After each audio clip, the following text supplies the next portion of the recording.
Jamais sans la grâce, une dévotion matinale proposée par l'Église évangélique de la grâce en collaboration avec l'Institut de théologie de Cotonou.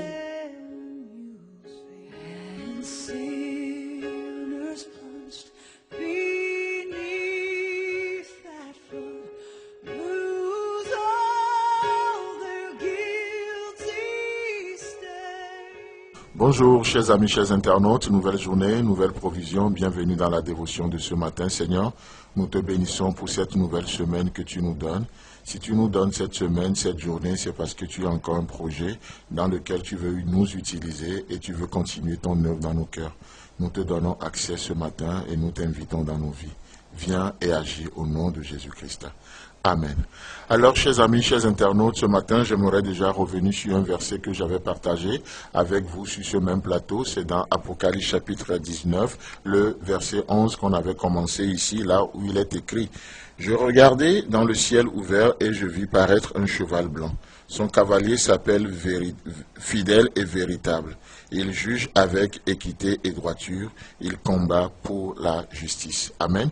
C'est un des versets qui me parle beaucoup ces temps-ci. Et nous avions eu le temps de voir ensemble dans cette émission Jamais sans la grâce. Et si celui qui montait, ou qui monte du moins ce cheval, ce cavalier qui s'appelle Fidèle et Véritable, s'il combat pour nous, s'il combat pour la justice, la question qu'on peut se poser, c'est avec quoi combat-il? Et je crois qu'on avait eu le temps de parler de la parole de Dieu.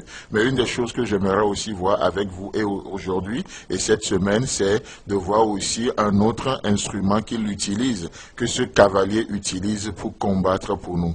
Vous savez, nous sommes dans un moment particulier où on entend de gauche à droite, nous sommes en temps de guerre, les chefs d'État l'ont déclaré, les gouverneurs l'ont déclaré, nous sommes en guerre, mais laissez-moi vous dire que dans cette guerre, dans cette bataille, dans ce combat, nous avons besoin d'utiliser des vraies armes. Et si le cavalier utilise, en tout cas si le cavalier combat pour nous, il combat pour la justice, qu'est-ce qu'il utilise? Et une des choses que je vois ce matin, c'est le précieux corps de Christ. Amen. Ce cavalier utilise le corps de Christ, c'est-à-dire l'Église, pour combattre le bon combat pour nous. Et vous savez, si l'Église est le corps de Christ sur la terre, alors le Seigneur se sert de ses membres pour faire son œuvre sur la terre. Amen. Je reprends encore une fois volontairement. Si l'Église, pas que j'en doute, mais autrement dit, puisque l'Église est le corps de Christ sur la terre, alors le Seigneur se servira et il se sert de chaque membre pour agir, pour faire son œuvre sur la terre.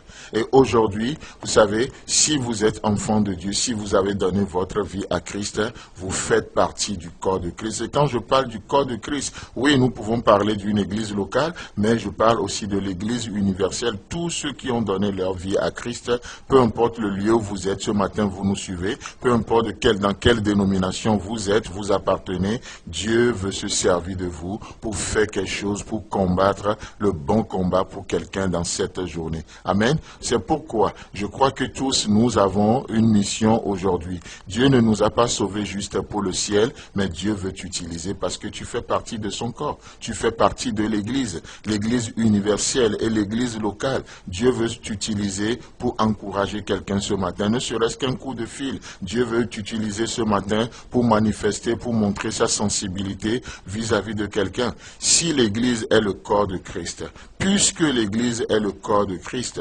Dieu va se servir de chaque membre que nous sommes pour faire son œuvre sur la terre. Vous savez, avant même la naissance de l'Église, qu'est-ce qui va se passer? Jésus était entouré des disciples, des 12, et à un moment donné, nous avons l'ennemi Satan qui va réclamer les disciples.